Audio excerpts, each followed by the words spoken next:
पाकिस्तान में एक नया नाम तेजी से सोशल मीडिया पर छा रहा है। इन दिनों उनकी बैटिंग वीडियो हर जगह पर वायरल हो रही है और वजह है उनका लाजवाब टाइमिंग, क्लासिक स्टाइल और ज़बरदस्त शॉट। जिस तरह वो गेंद को टाइम करते हैं, ऐसा लगता है जैसे हर शॉट प्लान करके खेला गया हो।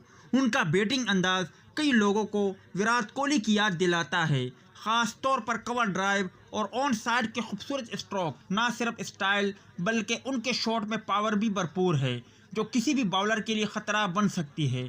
सवाल यह है कि इतना टैलेंट होने के बावजूद क्या पाकिस्तान इस हीरो को ज़ाया कर रहा है, या फिर जल्द ही हमें उसामा बलोच किसी बड़े स्टेज पर नजर आएंगे। अगर ऐसे टैलेंट को सही मौका दिया जाए तो वो ना सिर्फ डोमेस्टिक बल्कि इंटरनेशनल लेवल पर भी पाकिस्तान का नाम रोशन कर सकते हैं। उनकी क्लास बहुत ही लाजवाब है। उम्दा टाइमिंग और शानदार स्टाइलिश छक्के सोशल मीडिया पर काफ़ी ज़्यादा वायरल हो रहे हैं।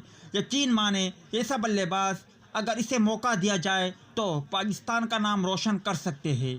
उसामा बलोच की लाजवाब बल्लेबाजी दुनिया क्रिकेट गुरु के तवज्जो का मरकज़ बन गया। उसामा बलोच बहुत ही लाजवाब बल्लेबाजी का मुजाहरा करते हैं। उनकी टाइमिंग बहुत ही लाजवाब है। सोशल मीडिया पर आवाज़ें बुलंद हो रही है। क्रिकेट गुरु भी कह रहे हैं कि उसामा बलोच को बस मौका दिया जाए तो ये विराट कोहली की तरह नाम रोशन कर सकते हैं। जिस तरह विराट कोहली ने इंडिया के लिए कारनामे सर अंजाम दिए, उसामा बलोच पाकिस्तान के लिए वो कारनामे सर अंजाम दे सकते हैं। आप क्या कहते हैं? क्या उसामा बलोच को मौका मिलना चाहिए या नहीं? कमेंट करें और बताएं। वीडियो पसंद आए तो लाइक और शेयर लाजमी करें। मिलते हैं किसी नेक्स्ट वीडियो में, तब तक के लिए इजाज़त दीजिए। अल्लाह हाफिज़।